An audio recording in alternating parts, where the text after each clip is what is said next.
Hi, I'm Denise, host of the Working Moms Redefined podcast. Let's join together as we lessen the hold of mom guilt in our lives, thrive in our careers, and raise great kids. You are doing enough. Let us boost your confidence today on this episode of the Working Moms Redefined podcast. A beautiful season ahead here in the Working Moms Redefined podcast. And today, a guest who is very close and special to my heart. We, through the Working Moms Redefined podcast, get to really empower working moms to feel good enough in their day to day while realizing that motherhood is a gift from God.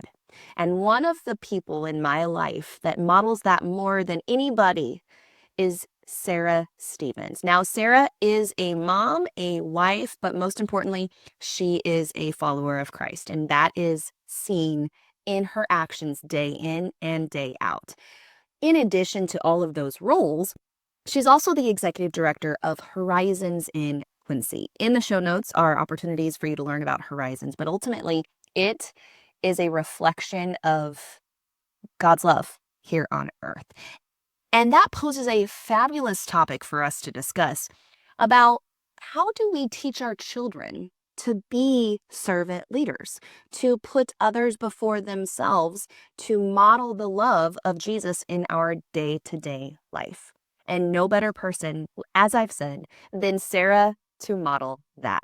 She has one daughter, Sophie, who is growing so quickly, as she is so proud to say, and has been married to her husband, Mark, for 40 years. So, Sarah, welcome and thank you for joining us. Thank you. It's really an incredible blessing and honor. It's been so fun to watch you grow over the journey where I've known you, probably the last 3 years, and just absolutely so proud of you taking advantage of this incredible platform to just help moms be better and feel better about themselves and be part of community. There's nothing more important, I think, than being transparent and vulnerable with each other, because then we can lean on each other and grow together. And so I'm quite honored to be here with you today. That sets the perfect landing spot for what we're going to discuss about servant leadership. And you have had a career from a stay-at-home mom to a banking career. And for the last 15 years, you have spent your time and energy and love leading the nonprofit Horizons. What first stirred your heart towards this life, career, and honoring that has shaped you to be the mother that you are? And what was it that stirred your heart to do this? That was a fun question to think about. And honestly, I really land on coming from the place that it's all I've ever known. I grew up on a small farm in Golden, Illinois. So I'm a farm girl. I have a special affinity for farmers in my heart. I think they're incredibly special people. I would watch my dad help neighbors get their crops out when someone was sick or when someone's equipment was broken down, and vice versa, have them help him back. I watched my mom make vats of homemade vegetable soup to take to someone who had just had a baby or someone who was sick. And I just really watched how the community rallied around each other. And I think that God created us to live in community, and it's not a weakness to lean on each other, to lean on others. And so I think that when we can get outside of ourselves, there are a lot of benefits for that. Mm, very well said. And then that's your background and your history, and honestly has made you the person that you are today. How do you feel as if that shaped you in regards to specifically being a mother to Sophie? Well, I think you just live a life of service. You make it, it's not even, it's purposeful, but it's just part of life. I think about, we loved to bake, we loved to shop. So when you're baking, you make an extra plate of cookies to take to a neighbor who, might need a friend. When we would go shopping, we loved to shop. So, we'd go to the store and it's like, well, why don't you pick out a toothpaste that you think somebody your age would like? Why don't you pick out a shampoo or something fun? So, we did the, buy one for for ourselves and buy one for somebody else. And then we would take it to, drop it off at a food pantry or Salvation Army, and talking about why. I think it's important to understand the why behind it. Because you want to understand that, people are in different places, you have to be careful that you're not ever coming at a place from, we're better off than, or we're judging someone for not being able to, because we don't know what somebody's story is. So I even like to do this in the food pantry when I give tours to little kids. You know how you go to the grocery store with your mom and dad, and sometimes mommies and daddies, because of no fault of their own, have had something happen in their life and they can't buy groceries for their kids. And so you're going to get to help those moms and dads. And so I think that it's really important as well to talk about the why behind instead of just the doing, because it becomes more of a legalistic thing, if you're just doing because it's something that you want to check off. When it's more something that's coming from the heart and they understand the why behind, I think that fosters a passion for, that child. And then I think also too, just, find out what your child is passionate about. I think that just by listening to them, things that they're interested in. And so you can kind of tailor your service projects for your families towards things that are geared toward your child's passion. And I think they become more excited about it. Weaving in service-based mindsets to what you're already doing is so, first of all, smart and efficient with your time. I know that it might sound silly, but I didn't even think about it in regards to add to what you're already doing. Sometimes I think I get caught up in my own mind as to, okay, we need to go visit the nursing home. We need to go play piano. We need to go do all of these things that ultimately are of service to others, but adding it into the things that you already do is a great use of time. And then taking that extra step and then explaining the why so that they can acquire their own reason why is really, really insightful and good. So, what, in addition to picking out an extra item, what other types of service projects have you or have you heard of your friends weaving in to have their kids be part of? Well, one thing that we thought was really fun, we picked a sponsor child that had the very same birthday that Sophie did. A girl. I mean, and that was by God's grace, probably, that we were able to find that person. But that was really fun, being able to have that sponsor child, and you could, especially then when she had the very same birthday stuff he did, we had opportunities to talk about her and what her life might look like, where she's at, and what were maybe some of the hardships that she might be facing, and then also, I mean, I think prayer is a big part of it. Then you can be praying for that person when you're talking about them, and so I think that's just another great way just to weave that in. Um, Again, I mean, there's so many different types of service projects that you can do with your child. I see it all the time. Families, people will call and ask about volunteering at Horizons and what age is too small. And I'm like, if you're going to be their guardian, well, they're there. There's no age that is too small, because I think that it's really important to start that from a really young age. So I think that you can find a missionary that you want to support. Find out about his mission work. Again, the sponsored children. I think that's a great idea. You mentioned going to a nursing home. You said your child, your kids are taking piano lessons. Go to the nursing home and play piano for someone. I think that there's just, there are so many ways that we can just do little things. And I think it's about the little things. It's not about the big things. The little things are what matter, because they they're part of your day. They just, and they don't take all the time and the energy, and they're not overwhelming when life can already be overwhelming. So I think it's the little things that matter. When we are part of groups like 4-H or FFA or FCLA, sometimes those types of service activities are integrated in. And I can think of one I absolutely despised in a local town here. It was in Golden, which is where Sarah is from.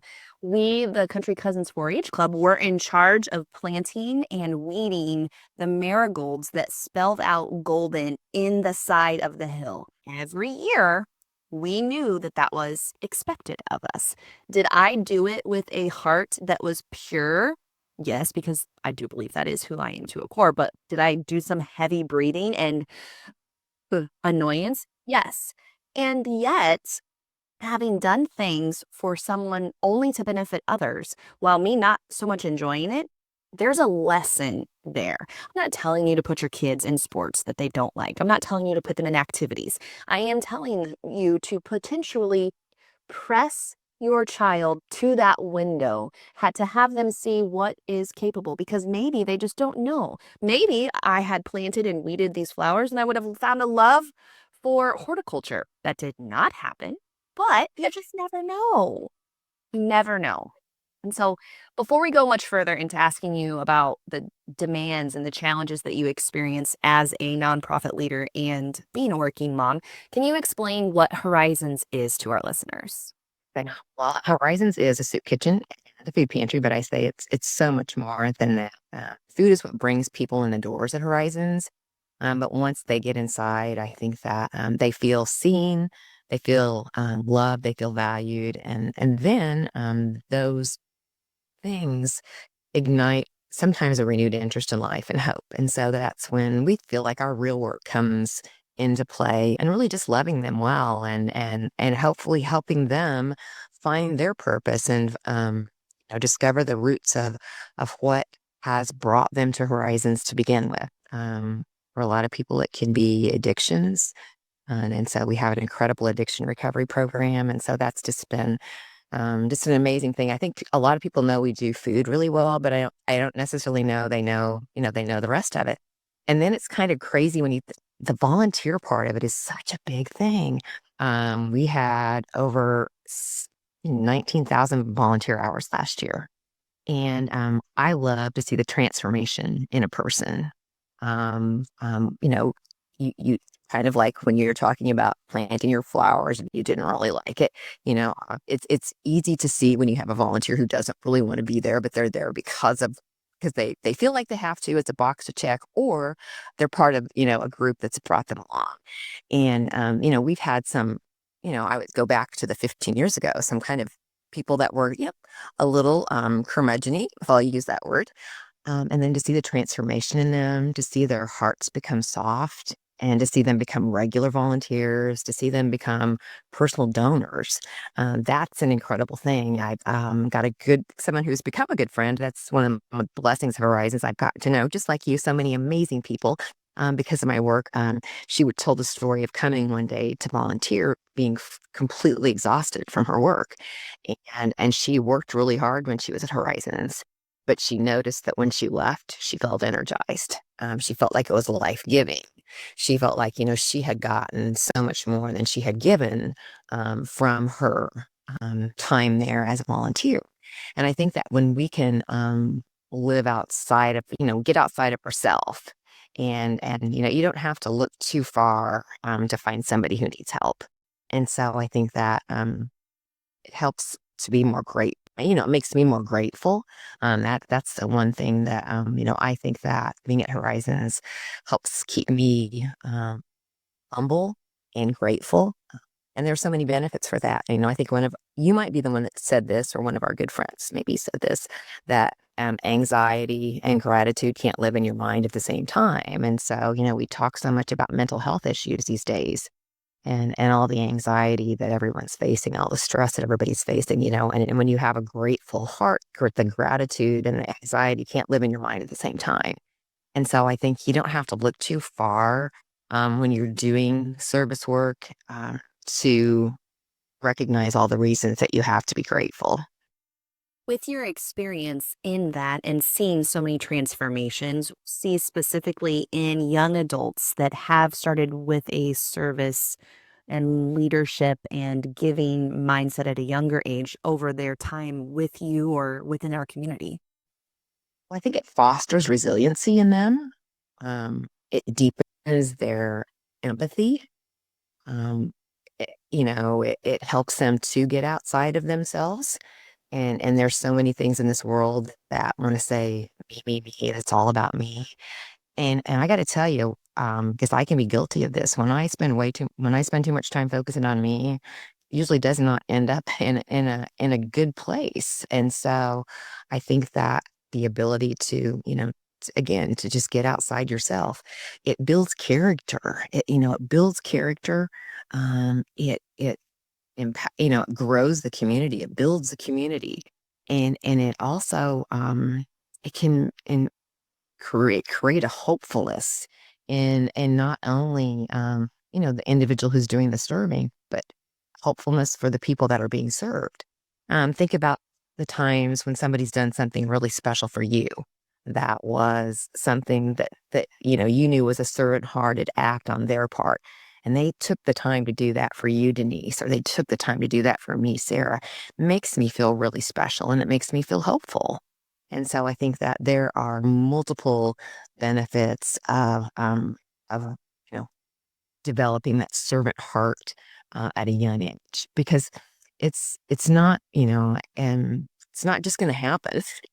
It doesn't just happen because we by nature have a tendency to be self-focused. And I mean, you have to again be purposeful about weaving that into your life. But it doesn't have to be hard either. It does not have to be hard. It really ultimately, it just has to be done.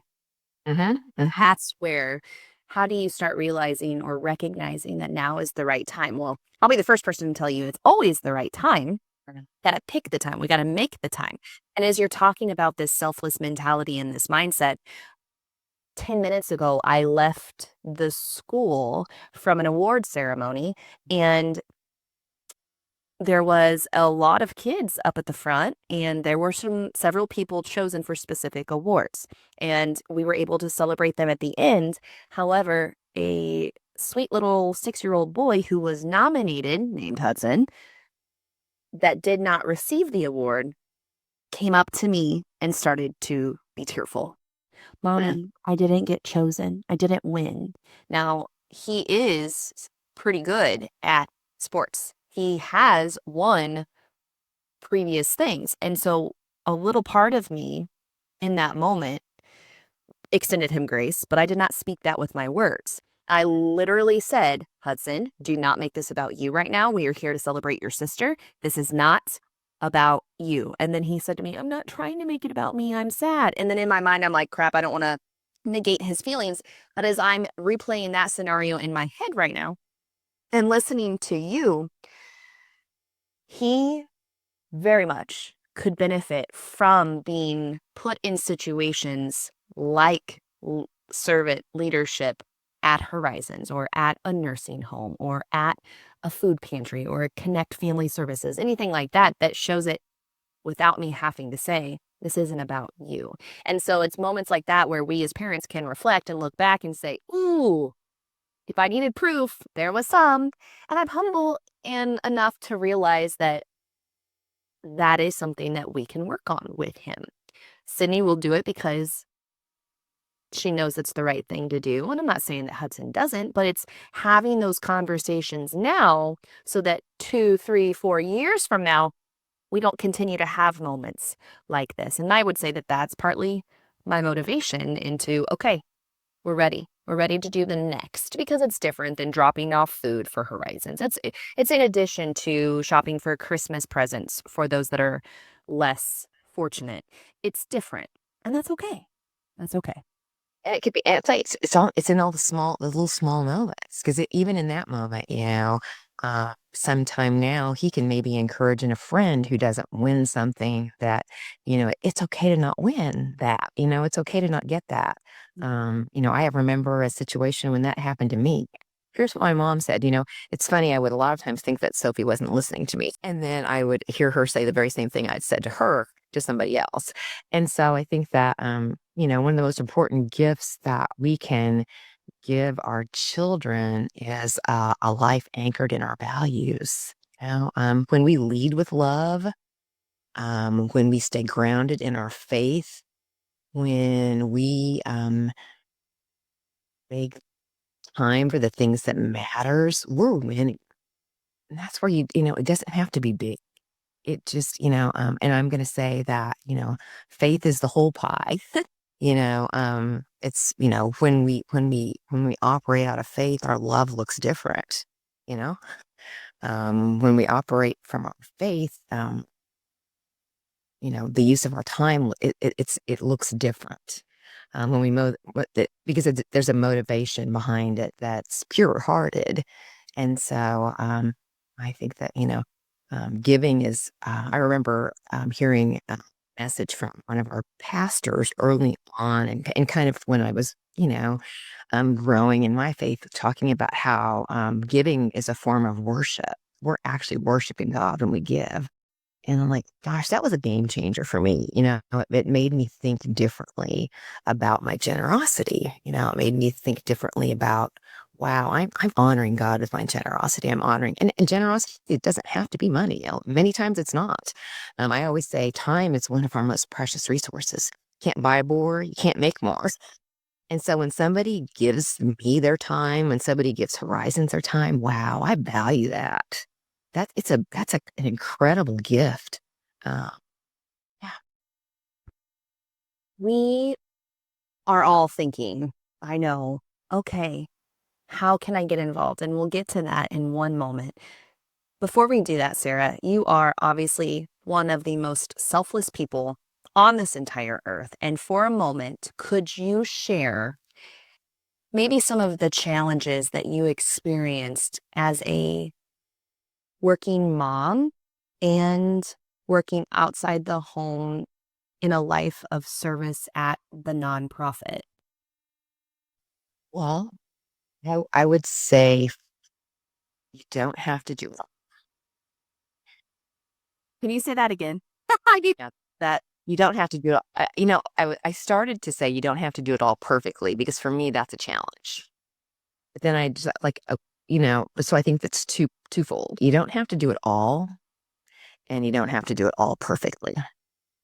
Uh, because I am a perfectionist by nature, and so it's hard for me not to do something and go the extra. And so sometimes because I can't go the extra and I don't have time to do the extra, then I just don't do it.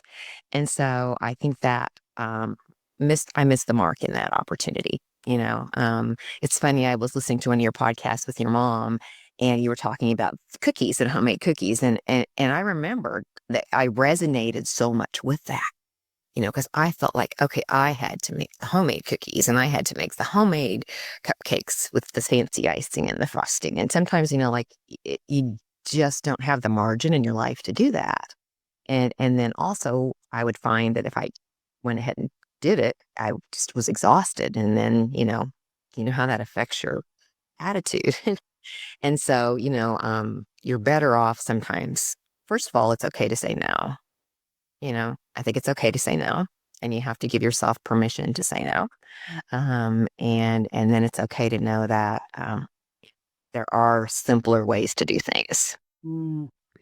I love that you brought up the cookie example with my mom because over the weekend, she said, I bought my first cookie mix and I made it and they were delicious. She didn't realize that in the moment when she told me that. I might even get emotional right now. Okay. When she told me that, one, wow, that was big. That was a big deal for her to not make cookies from scratch, to get a box mix. Well done. Well done. And the fact that she shared it with me, it was almost like she was saying it was okay. It's okay. And so when we think about motherhood and a servant heart, it goes back to what you said. It's the little things. It's the little things that add up to the big things. Mhm. And sometimes being humble about what we do in a service mindset is that we don't always talk about it. Sometimes I think that we should do good and not tell anybody about it because does that make it self-serving? And so I walk that line, and then I ultimately go back to, however, when I tell people about it, they learn and they then could help too. And so that leads us right into a new opportunity that Horizon gets to be part of through the Tracy Family Foundation and the WCIL Gives program. Sarah, can you explain what is going to be happening the June 9th through the 12th for Horizons and WCIL Gives? I can't start this without talking about the Tracy family. they are so intentional about giving. They are so intentional about being servant-hearted leaders. And that's why we're having this. We have this opportunity right now because of that. They are purposeful about teaching their that and their younger generations. They have a plan in place for their generations. I think that they talk about up to 5 generations of Tracy right now, and so like it's woven. Generosity and service is woven through the fabric of that family, and our community is reaping the benefits tenfold for that. And so I just think what an incredible example of exactly what we're talking about today, about being purposeful. And so I'm beyond honored that Horizons get to participate in WCIL Give. They are sponsoring a 4-day giving campaign. It is June 9th through 12th. And all the area not-for-profits in Western Central Illinois were invited to participate. You just had to say yes and apply. And so I think there are numerous not-for-profits participating. And during that period of time, we have an online giving campaign, and Tracy Family Foundation has made it extra fun. There are different categories, and the different not-for-profits are competing within those categories. And so, in addition to raising money ourselves through our campaign, we have an opportunity to, be awarded money through their fundraising campaign that they're offering. And so we have chosen the Strike Out Hunger as our theme. And so we have 12 captains. Our own Denise Talcott right here from Teddy Code Media being one of those captains. And so we're charging each of those captains with trying to raise money during that period of time. We've asked them to ask 40 people to give $25. That $25 represents a week of meals for one person. And that's impactful. I think sometimes people think, again, we go back to small things. People think that giving has to be big.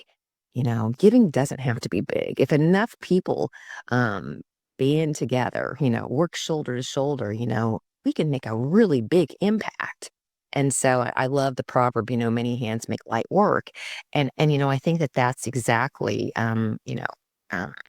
proof positive with this particular campaign. We've got 12 captains. We're asking each of them to ask 40 people to donate $25. We'd like to take it a little bit farther and ask those people that donate the 25 to ask 5 people to donate 5, because there's one of the awards is for the most number of donors and most number of new donors. So we tried to be creative, and I've got to give